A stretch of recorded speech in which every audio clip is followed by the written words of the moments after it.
우리가 젊을 때에는요, 인생이 영원할 것처럼 생각되기도 하고, 또 청년의 때 저 같은 경우에는 뭐 붙잡은 건 별로 없었지만 내가 이 두 손으로 하면 다 이룰 수 있을 것 같다는 그런 자신감이 참 많았던 것 같아요. 그런 마음으로 또 유학을 왔고요. 근데 시간의 흐름 속에 인생을 살다 보니까 제 마음속에 자꾸 주목되는 단어 하나가 뭐냐면 겸손함이라는 단어예요. 그래서 우리는 벼가 익으면 익을수록 머리를 숙이듯이 그렇게 겸손함을 통해서 유한한 나의 존재됨을 자꾸 깨닫는 것 같아요. 시편 기자는 이런 우리 인생의 유한함을 이렇게 노래합니다. 우리의 연수가 70이요 강건하면 80이라도 그 연수의 자랑은 수고와 슬픔뿐이라. 모세의 고백이에요. 제한된 시간의 삶을 살아가면서 더군다나 청년에서 결혼을 하고 가정을 이루고 또 내가 아버지가 되고 어머니가 되면서 우리는 이 땅을 살아가면서 어떤 소원과 소망이 있냐면 적어도 내가 선택하는 그 선택은, 내가 판단하는 그 결정은 최선의 선택이고 최고의 판단이 되면 좋겠다라는 마음의 소망을 가지고 살아갑니다. 우리가 그리스도 예수 안에서 살아간다고 하지만 우리의 인생 가운데 주어지는 모든 선택에서 우리는 최선의 선택, 최고의 결정을 할 수 없습니다.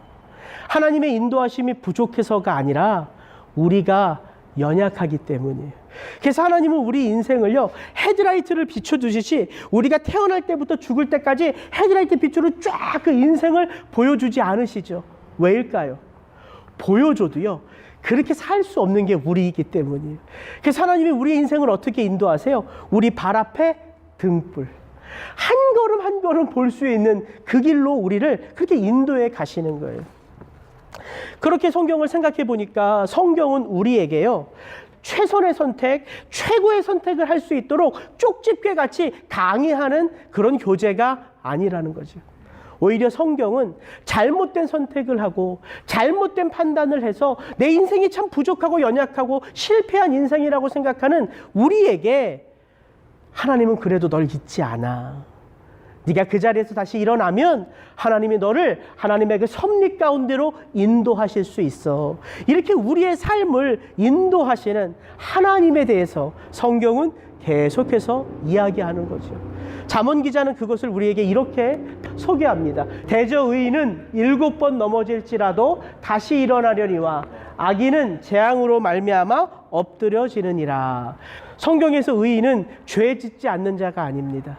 성경에서 의인은 늘 바른 것을 선택하는 자를 의인이라 말하지 않아요. 성경에서 의인은 하나님을 향하여 그 걸음을 늘 돌이키는 자를 의인이라고 말합니다. 그런 의미에서 오늘 우리가 함께 살펴볼 이 룻기의 스토리가 바로 그런 스토리예요. 잘못된 선택을 통해서 한 가정이요, 풍비박산 납니다. 다 무너져 내려요. 그러나 무너져 내린 그 가정을 누가 돌보고 계세요? 하나님이 돌보고 계세요. 그래서 이스라엘 역사 가운데 어떻게 보면 가장 어두컴컴한 그 사사시대에 하나님은 보석 같은 이야기를 한 가정을 통해서 우리에게 들려주고 있다는 사실이에요. 5월 가정의 달을 맞이하여 하나님께서 돌보시는 가정은 어떤 가정이 복된 가정일까? 오늘 이 본문의 말씀을 통해서 한번 여러분과 살펴보기를 원합니다. 1절, 2절을 같이 한번 읽겠습니다. 사사들이 치리하던 때에 그 땅에 흉년이 드니라. 유다 베들레헴의 한 사람이 그의 아내와 두 아들을 데리고 모압 지방에 가서 거류하였는데 그 사람의 이름은 엘리멜렉이요 그 아내의 이름은 나오미요 그의 두 아들의 이름은 말론과 기럝이니 유다 베들레헴 에브라 사람들이더라. 그들이 모압 지방에 들어가서 거기 살더니. 룻기의 배경은 사사들이 다스리던 때라는 거예요. 근데 이 사사들이 다스리던 때가 어떤 때였냐면 사사기 마지막 장 마지막 절은 이 사사기 전체의 시대 상황을 이렇게 한 절로 요약을 해요. 그때에 이스라엘의 왕이 없으므로 사람이 각기 자기 소견에 옳은 대로 행하였더라. 하나님의 백성들이요, 하나님의 말씀대로 살아가는 것이 바른 삶이잖아요. 그런데 이 사사기 때는 어떤 때냐면 출애굽의 모세가 죽고 가나안을 정복했던 여호수아가 죽고 믿음의 전통이 잘 계승되질 않았어요. 그러니까 사사시대 사람들은 우리를 바르게 인도할 영적 지도자가 부재하니까 하나님을 내 마음대로 판단하는 거예요. 그래서 내가 생각하는 대로 살았다는 거예요. 이스라엘의 역사상 어떻게 보면 가장 어두웠던 한때예요. 그때가 오늘 이 스토리의 배경이고 시작이라는 거예요. 여러분, 엘리멜렉이라고 하는 이름이 그 뜻이 하나님이 나의 왕이십니다 라는 뜻이에요. 어떤 이름입니까? 믿음의 이름이죠. 엘리멜렉을 낳고 그 부모가 이제 너는 자라면서 하나님이 너의 왕인 것처럼 살아라, 그렇게 믿음의 이름을 지어준 거예요. 그런데 이 시대가 악하고요, 이 성경 기자는 이 악한 시대의 모습을 어떻게 보여주냐면 한 가정의 모습을 통해서 보여줘요. 어떤 가정? 하나님은 나의 왕이시다라고 살아가야 되는 한 가정. 여러분, 이게 성경이에요. 성경은 그 시대의 아픔을 한 인물에게 담아 놓을 때도 있고요, 한 가정에게 투영할 때도 있어요. 동일하게 사사시대의 사무엘서에 보면 사무엘 1장에 어떤 스토리가 나옵니까? 하나님이요, 하나님의 마음을 담아내어 가르쳐야 할 선지자가 없어요, 이 땅 가운데. 그래서 하나님의 마음이 원통해요. 이스라엘 백성들과 소통을 해야 되는데 하나님의 마음을 헤아리는 선지자가 없는 거예요. 그 아픔의 시대를 사무엘상 1장은 어떻게 표현해요? 아이를 낳지 못하는 불임의 여인 한나. 그러니까 한 가정의 아픔만 보여주는 게 아니라 그 가정의 아픔이 무슨 아픔? 시대의 아픔이라는 거예요. 이 엘리멜렉이 그 시대의 아픔을 그대로 보여주고 있어요. 하나님의 백성들은 고난과 절망의 때에도 누굴 찾아야 됩니까? 하나님을 찾아야죠. 엘리멜렉의 이름이 나의 왕이 하나님이시다라는 고백인데 어디로 떠나요? 이스라엘 백성들이 상종하지 않는 이방신을 섬기는 모압 땅으로 갔다는 거예요. 잘못된 판단이고 선택이지요. 그러나 그것을 함부로 우리가 잘못됐다 말할 수 없어요. 왜냐하면 그들이 모압 땅에 가서 하나님을 예배하는 그 믿음을 가지고 날마다 일어나서 전도하고 가가오 문을 두드리고 여호와의 이름을 증거하면 그게 어떻게 잘못된 판단이겠어요. 그러나 그런 삶을 살지 않은 거예요. 흉년이 되어 모압 땅으로 떠난 그 가정의 그 흉년은요, 더욱더 깊어졌어요. 모압 땅에서 10년을 살아가는 가운데에 남편인 엘리멜렉이 죽고요, 두 아들 말론과 기론을 그 모압 여인들과 결혼을 시켰는데 그 두 아들도 얼마 지나지 않아 죽었다는 거예요. 이제는 누가 그 모압 땅에 남아 있습니까? 여인 3사람이 남아 있어요. 나오미, 그리고 나오미의 며느리인 오르바와 룻. 오늘 이 이야기는 바로 여기서부터 시작이 됩니다. 하나님은 어떻게 이렇게 잘못된 선택으로 무너져 내린 가정에 남겨진 이 여인들을 통해서 이 가정을 회복시키는지 좀 살펴보기를 원합니다. 첫 번째, 어떤 가정이 복된 가정이냐면요, 하나님께로 돌이키는 가정. 늘 하나님께로 돌이키는 가정이 복된 가정이에요. 오늘 본문 1장 6절에 보면 이 나오미라는 한 여인이 어떻게 그 모압 땅에서 그가 살았던 베들레헴 땅으로 돌아올 것을 결심했는지 그 단서가 하나 나와 있어요. 같이 한번 읽겠습니다. 그 여인이 모압 지방에서 여호와께서 자기 백성을 돌보시사 그들에게 양식을 주셨다 함을 듣고 이에 두 며느리와 함께 일어나 모압 지방에서 돌아오려 하여. 남편 없이 두 아들 없이 며느리와 살아가는 나오미가요, 무슨 소리를 들었다고요? 베들레헴 땅에서 하나님께서 풍성한 양식으로 하나님의 백성들을 돌보는 것을 들었다는 거예요. 근데 제가 저기 노란색으로 칠해놓은 돌보시사라고 하는 단어가요, 아주 깊은 의미를 간직한 단어예요. 저게 히브리어 파가드란 단어인데요, 저 돌보다라는 단어를 보통 히브리 사람들은 어떤 경우에 썼냐면 목자가 양을 돌보는 가운데 저 단어를 사용해요. 목자가요, 우리 양, 내 양들이 잘 있는지를 살펴보기 위하여 어디로 가야 돼요? 이렇게 한번 둘러보면 몰라요. 양들이 있는 양 우리 속으로 들어가서 진짜 한 마리 한 마리 양들이 어떻게 살아가는지를 그들의 털을 헤쳐가면서 벌레가 있지는 않나, 진흙이 묻지는 않나, 그렇게 하나하나 그 주변과 그 양들을 살펴보면서 아, 내 양 새끼는 잘 있구나, 한 마리 한 마리 한 마리를 계수할 때 저 단어를 쓴대요. 돌보다. 여러분, 선택의 몫은요, 다 우리가 가지고 있어요. 하나님이 우리 대신 우리의 인생을 선택해 주지 않으세요. 다 우리가 선택해요. 다 우리가 판단해요. 그런데 좋아 보이는 것을 선택해서 내 몫을 가지고 살아갈 때에 우리는 어떤 책임까지 같이 짊어지는 거냐면 내가 선택한 그 잘못된 선택의 결과를 누가 책임져야 돼요? 우리가 책임져야 돼요. 그게 우리의 인생이에요. 그래서 선택은 우리의 몫인데 돌이키는 것은 우리의 몫이 아니에요. 우리는 다 양 같아서 그릇 행하여 각기 제 길로 갔거늘. 각기 좋아하는 길로 가는 건 누구 몫이에요? 우리 인간의 몫이에요. 그런데 그렇게 좋아 보이는 곳으로 간 우리가 그 잘못된 선택, 잘못된 결과를 보고 우리 스스로 돌이킬 수 있느냐 하면 돌이킬 수 없어요. 그게 성경이 말하는, 성경 처음부터 마지막까지 말하는 성경의 핵심적인 메시지예요. 그래서 성경은요, 우리의 몫과 하나님의 몫이 완전히 구별되어져 있어요. 우리의 몫은 뭐예요? 좋아 보이는 것을 선택하는 게 우리의 몫이에요. 그럼 하나님의 몫은 뭐예요? 바른 길로 우리를 돌이키시는 거예요. 나오미가 그 하나님의 손길을 보았다는 거예요. 베들레헴 땅에도 동일하게 흉년이 졌는데 그 땅의 백성들이 하나님께서 친히 자기 백성들을 먹이시고 돌보시는 것을 나오미가 들었고 보았다는 거예요. 하나님이요, 언제 자기 백성을 돌보세요? 가만히 여러분의 인생을 한번 돌아보세요. 하나님이 언제 하나님을 믿는 우리의 인생을 돌아보세요. 하나님이 자기 필요할 때 우리를 돌보실까요? 하나님께서 자기 기분대로 우리를 돌보실까요? 아니에요. 하나님은 항상 우리를 돌보세요. 우리가 깨닫지 못하기 때문에 그 손길을 느끼지 못하는 거예요.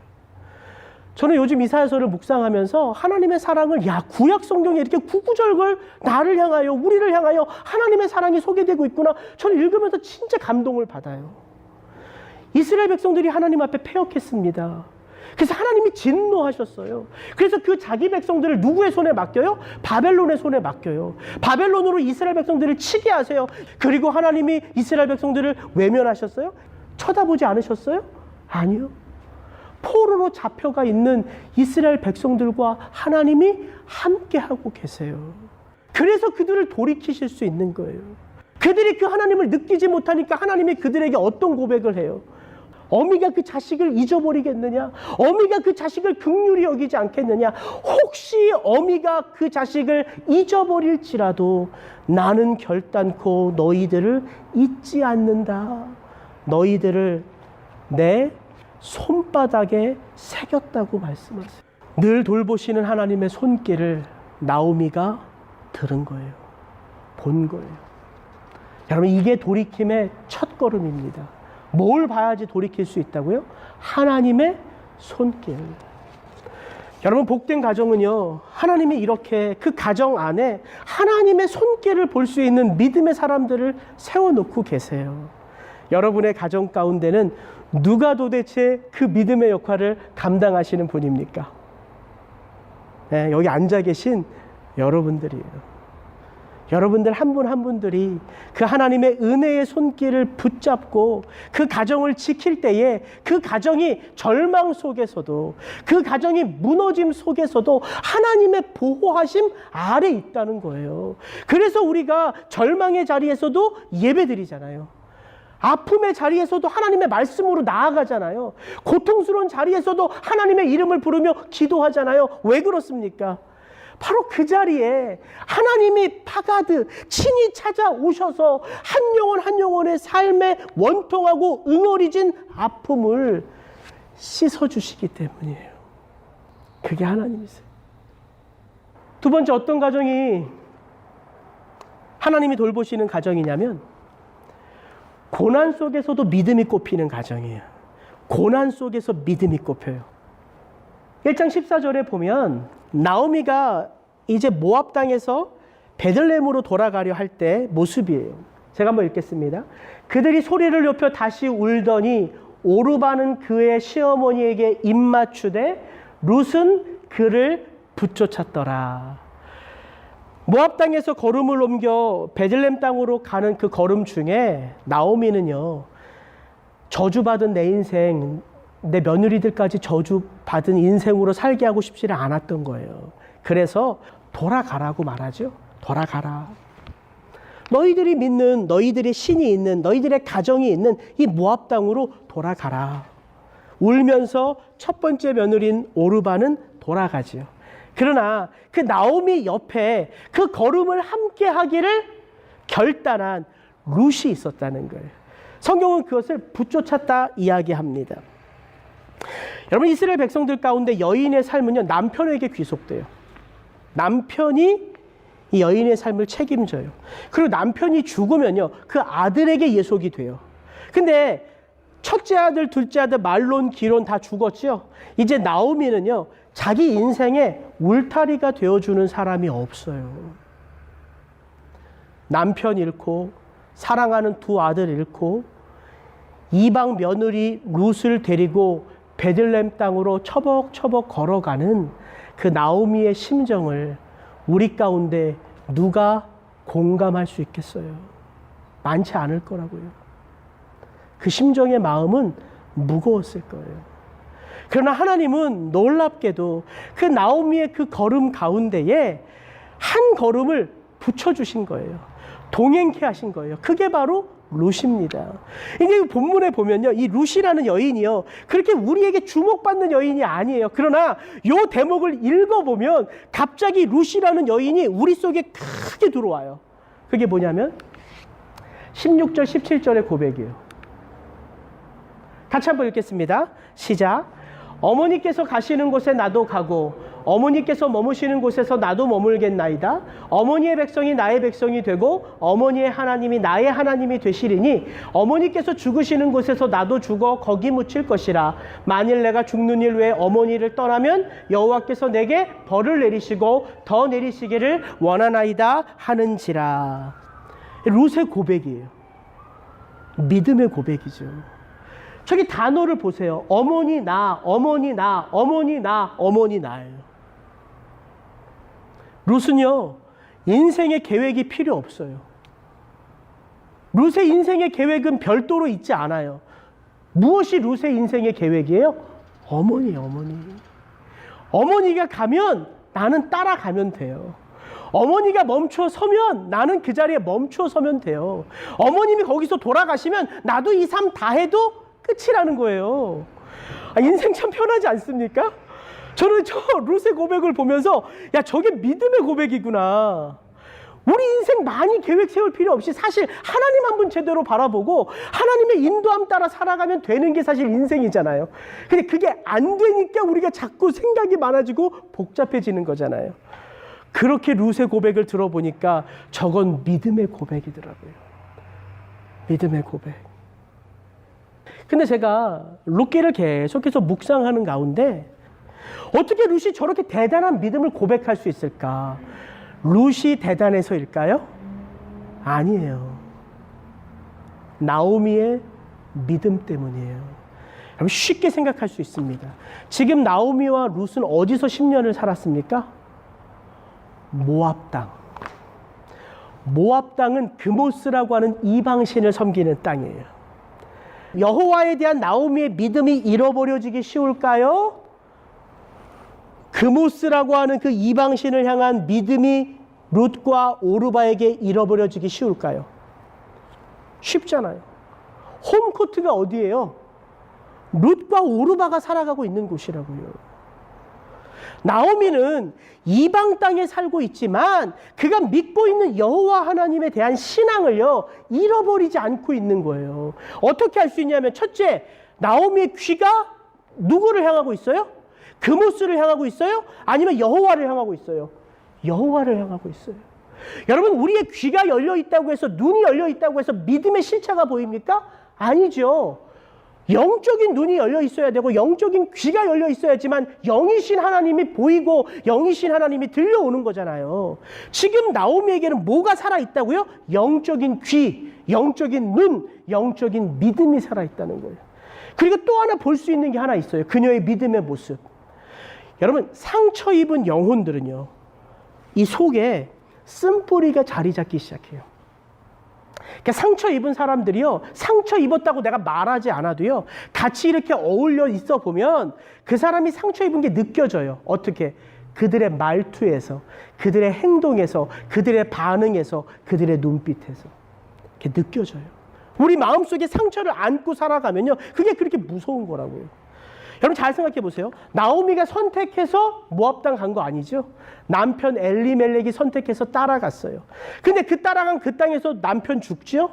그렇게 애지중지 키웠던 두 아들 죽어요.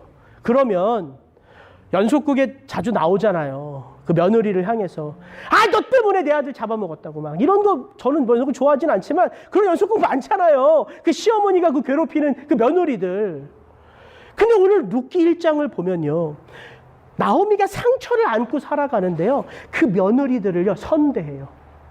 여호와의 그 선하심이 너희들을 선대하기를 원한다. 내가 믿는 그 하나님의 헤세드의 사랑이 너희들을 덮기를 원한다.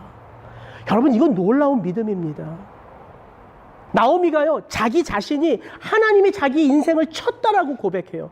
하나님이 나를 치셔서 내 마음이 아픈데 나는 너희들 때문에 더 아파, 이렇게 말해요. 상처를요, 상처로 갚지 않아요. 여러분 우리가 믿음을 어렵게 정의하면 믿음이 복잡하고 어려운데요, 믿음을 아주 단순하게 생각하면 믿음처럼 실천하기가 쉬운 게 없어요. 뭐가 믿음이냐면요, 상처가 내게 들어와서요, 상처 입은 말로 나가지 않으면 믿음 있는 자예요. 억울한 상황이 내 마음속에, 내 삶 속에 들어왔는데요, 억울함으로 갚지 않으면 돼요. 그러니까 상처 입어도 내 자녀들에게는 선한 말을 고백하는 거예요. 내가 남편 때문에 아픔을 경험해도 그 남편에게 선한 말을 고백하는 거예요. 그게 믿음이 있다는 거예요. 여러분 잘 보세요. 여호와 하나님을 향하여 나오미가 그 하나님에 대한 믿음을 잃어버리지 않았어요. 그 하나님을 신뢰하는 그 신뢰를 꽉 붙들고 살아가요. 하나님을 향한 신뢰를 붙들고 살아가는 나오미에게 이제 누가 있어요? 룻이 있어요. 근데 그 룻의 고백을 잘 들어보세요. 룻이 하나님 안에서 나오미를 섬기는 게 아니에요. 나오미를 보며 하나님을 이해해요. 저 고백을 잘 보세요. 어머니 나, 어머니 나, 어머니 나. 그리고 뭐라고 나와요? 어머니의 하나님이 나의 하나님이라는 거예요. 이해하시겠어요? 룻이 나오미를 향한 신뢰를 잃어버리지 않는 거예요. 여러분 이게 가정의 축복입니다. 하나님이 돌보시는 가정은 어떤 가정이냐면, 하나님께서 고난 가운데 그 부모에게 믿음의 씨앗을 심으셨어요. 그러면 그 부모된 우리가요, 연약하고 부족하지만 그 믿음의 씨앗을 가지고 고난 가운데 우리의 자녀들에게 버팀목이 되어 가는 거예요. 능력이 있어서 힘이 있어서 버팀목이 되어 가는 게 아니라, 내가 여기까지 올 때는 누가 나의 버팀목이 됐어요? 나의 어머니, 아버지가. 그게 내 눈에, 내 마음에 느껴지기 때문에 부족한 나도 내 자녀의 버팀목이 되는 인생으로 내가 나를 바치는 거예요.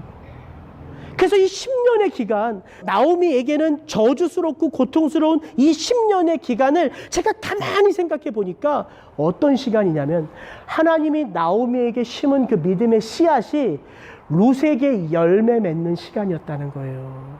이 모압 땅에서의 10년이. 여러분의 인생 가운데도 하나님이 그렇게 믿음을 심어 놓으세요. 그리고 그 믿음을 가지고 여러분의 자녀들에게 그 믿음이 흘러가도록 하시는 거예요. 제가 우리 아이들에게 기도를 따로 가르치지 않는데 재미있는 걸 제가 하나 발견했어요. 다은이, 주은이를 차 뒤에 태우고 이제 제가 차로 라이드를 해줘요. 그러고 나서 제가 애들한테 기도해라, 기도해라 하니까 기도를 안 해요. 어떻게 기도하는지를 모르잖아요. 그래서 제가 기도를 해요. 하나님, 오늘 월요일입니다. 한 주의 시작인데 우리 다은이 학교 가서 친구 잘 만나고, 주은이 선생님 말씀 잘 듣고, 우리 성도님들, 아프신 성도님들 낫게 해주시고, 이렇게 기도를 해요. 그리고 나서 제가 그냥 우연히 어떤 날 하루 주은아 기도해봐 이렇게 시켰어요. 주은이가 기도를 하는데 뭔 기도를 하냐면 제가 했던 말을 따라 하더라고요. 하나님 오늘 즐겁게 해주시고, 썬돈이 앞뒤 나시게 해주시고, 이 뭐예요? 성도님들 낫게 해주시고요. 그리고 나선 제가 매일매일 제가 기도를 한 다음에 주은이, 다은이 기도를 시켜요. 너무 단순하고 아무것도 아니잖아요. 그러나 쟤들 안에 그렇게 하나님을 향한 입술이 열리는 거예요. 그럼 이게 교육이죠. 뭐가 교육이겠어요? 마지막 하나님께서 돌보시는 가정은 하나님께서 길을 여시는 가정입니다. 나오미와 룻이 터벅터벅 모압 땅에서 더 점점 베들레헴 땅으로 가까이 나아가고 있어요. 나오미는 흉년이 가득할 때 그 두 손 가득 풍족함을 가지고 떠났다고 고백합니다. 아마 이 엘리멜렉 가정이 가진 것이 있었던 것 같아요. 그래서 모압 땅으로 갈 때 무엇인가를 많이 가지고 떠났다고 성경은 이야기합니다. 그러나 돌아오는 그들의 걸음 속에는 빈손이었어요. 빈손.